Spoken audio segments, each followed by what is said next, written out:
No niin, otetaan sitten vähän uutta videoa. Talvi onneksi on selätetty ja kikseri otettu aiju, niin kylläpä tuntuu tuossa salvin jälkeen aika rajuulle, mutta kyllä siihen äkkiä taas tottusin tehoon. Ja sitä 90 Mersua on vaihdettu kesätinaat alle. Nyt näyttää tämäkin pikkuhiljaa syvälle. Ja Bemarissa on vielä naastarenkaat alla. Niin tämän kertaisessa videossa tehdään niinkin jännittäviä asioita, kun vaihdetaan Bemari kesävanteet alle ja siitä johtuen ehkä jouttaa maalaamaan sitten nuo jarrusatulut vähän eri väriin, kun ne enää mätsää niiden vantteiden kanssa. Ja sitten täällä on tämmönen pienmuotoinen paketti, tuli IP:stä hommattua, niin täällä on sitten peilinkuoret, mitä voidaan vaihtaa näitten tilalle.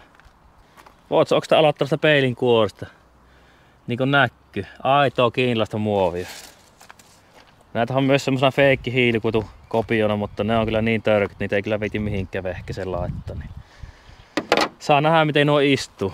Nyt on niin high-tech paketti, löytyy tämmönenkin sieltä. Saahan tuo entinen kammettua poikki.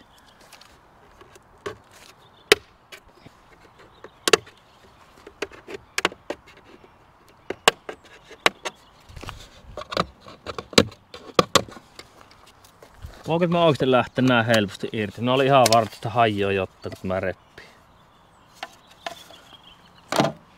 Takaosa kyllä näyttää ihan samalle. Saattaa kyllä vaikka hyvin istuukin.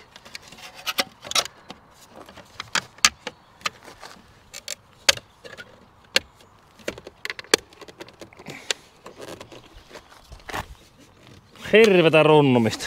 Eka peili on sitten paikalla ja kyllä se aika hyvin tähän istuu. Tasainen sauma.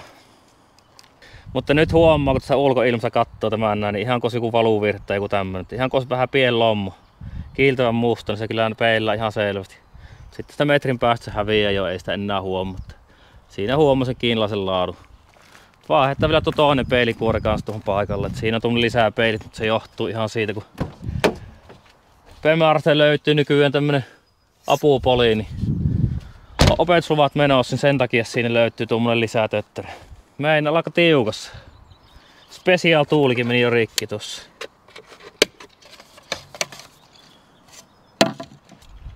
Kaikki sitä pitää rakennella. Milloinkohan sitä aikuistuu ja lopettaa tämmösen hölmölle? Nyt kyllä ei kuulosta hyvältä tämä. Vittu kiinalainen kovaa muovia. Kato, lumpsahti. Kyllä täytyy myöntää, että heti tulee semmosen uudemman näköinen. Ihan kos 2-3 vuotta uudempi auto. Tuo on pikku muut.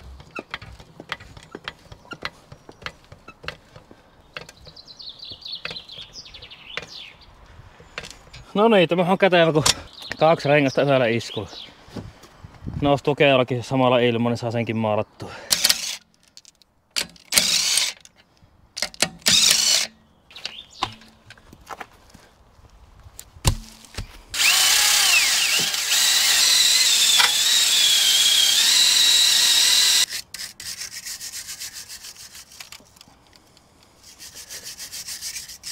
Eikä siinä kun ottaa elimet poikki, että ihan hyvässä maalissahan nuo ennestäänkin, että helppi maalata tämmösiä kuin sitten umpiruosti satuloita.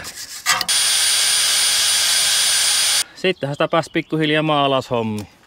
Erilaisia sävyykin tuli tuohon miittyyn, tuommoista tummasinistä, mitä Bemari käyttänyt uudessa autossa, olisi ollut ihan ok. Mutta sitten kun katsoo, on tuommoinen tylsä hoppea auto, niin se ei oikein ehkä siihen istu, varsinkin nyt kun vantkin tulee olemaan vähän eri väriset, niin olisi ollut ehkä liian ristiriitainen, että lähdetään ihan hoppeella samaan värin mitä on tuo auton kori, niin vettä hoppeeksi ja katsotaan sitten miten ne vantta alkaa istumaan. Että se joko toimii tai se ei toimi. Mutta kyllä se kohta selviää.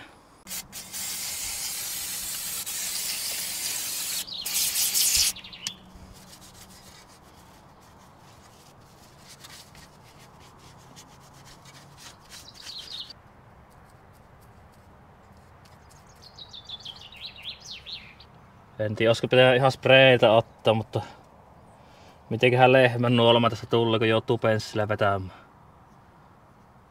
Joutuu varmaan ehkä pari kierrosta laittamaan, ei ehkä kerralla peitä.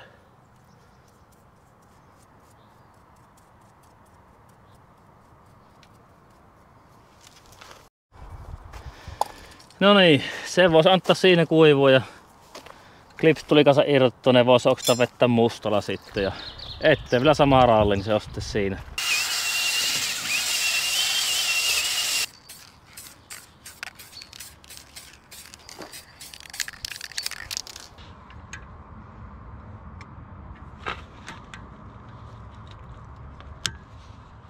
Pari kerrosta maalia, niistähän tuli ihan ok.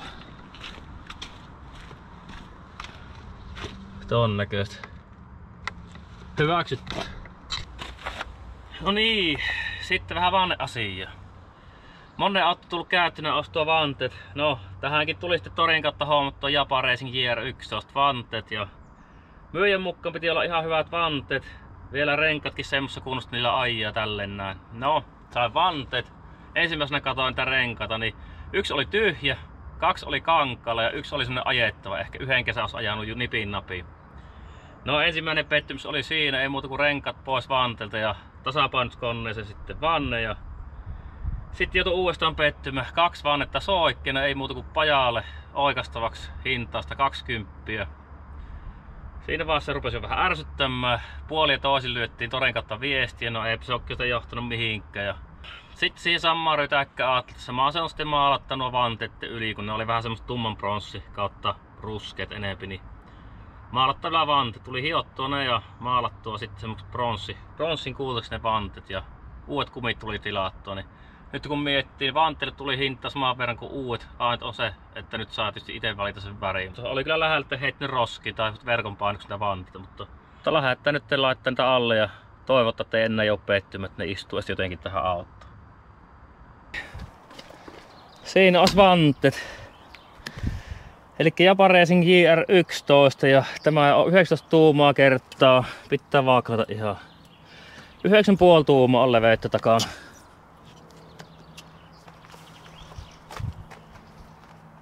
Tuon näköinen.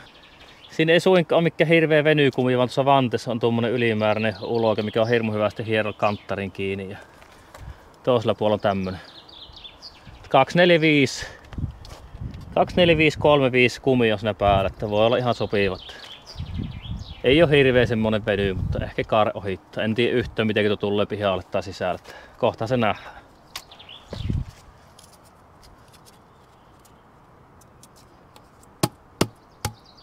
Soviterengas. On muuten aika jämäkkä tuo soviterengas.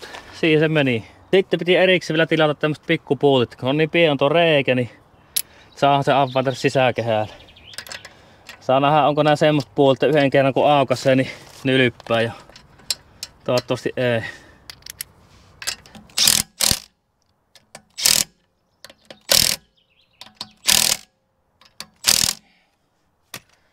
On kyllä semmoista epäonnen vanteet. Vaimollekin sanoo, kun se tällä autolla ajaa, että jos se viikon päästä ajaa nämä kanttari, niin se kuuluu silloin mennä sille se asia. Nämä on varmasti kirot vanteet ja kaikki on mennyt näiden suhteen pieleen, niin ei haittaa mitään. En suutu. Auto ei ole laskettu alas, mutta tästä kuvakulmasta on jo 100% varma, että se vaatii spaceri. Se ei tule tarpeeksi lähelle kaarta. Siinä on sitten etuvanne. 8,5 tuumaa, muuten samanlainen. Sama kumi. On tiukka.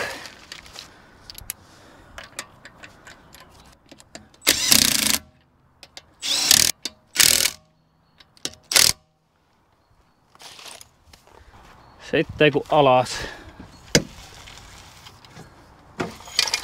No en tiedä, vähän siinä. Huuttaa spaceriä. Esso hyvä. No niin, otetaan komentoa vähän takaisinpäin. Eli tuli tehtyä kaverin kanssa pieni vaihtokauppa, niin siinä on 15 mm spaceri ja vittu karva ja suu täynnä. 15 mm spaceri, niin jos se näillä rupeaa vähän paremmin tuon vanne istumaan, mutta se voi olla taas liian raju, mutta se nähdään kohta. Se on aina vähän semmoista täsmämistä kun vaihtaa vaan, että se tulee just kohille, mutta onneksi näillä spacerilla pystyy sitten aika hyvin pelaamaan. Ja totta kai vähän pitempää pulttia.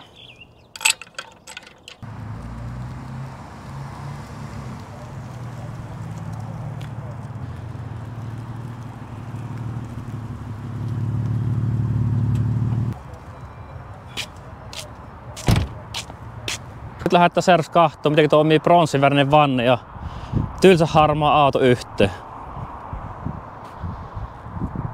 kyllä täytyy myöntää ainakin omasta mielestä yllättävän hyvin. On kyllä törkeä hyvää värit. Pikkuinen ilta-aurinko tässä, niin hyvin pomppaa kyllä esille. Keulassakin aika hyvin jää tuohon kaarelle tuo vanne ja takapuoli. No, vähän niinku pelkäsi. Ehkä oma silmä ihan pikkusen tulee liikaa ulos, mutta no se on 15 milli spacer. Sanotaan, että 10 milli. 10-5 milli spacer ehkä taakse ollut ihan riittää, mutta sen on ihan helppo vielä vaihtaa siihen sitten jossain vaiheessa. Mutta sen näköinen setti tuli tästä näin, että sanotaan näin, että kalliiksi tuli nuokin vanteet loppupeleissä, mutta nyt ne on siinä alla. Nyt vaan odotellaan, että vetää ne vielä kanttari. Mutta video rupeaa pikkuhiljaa siinä olemaan. Ei muuta, jos tykkäsit sisällöstä, niin pistähän ihmeessä kanava tilaukseen ja palattapa jälleen ensi videon parissa. Ei kun moro!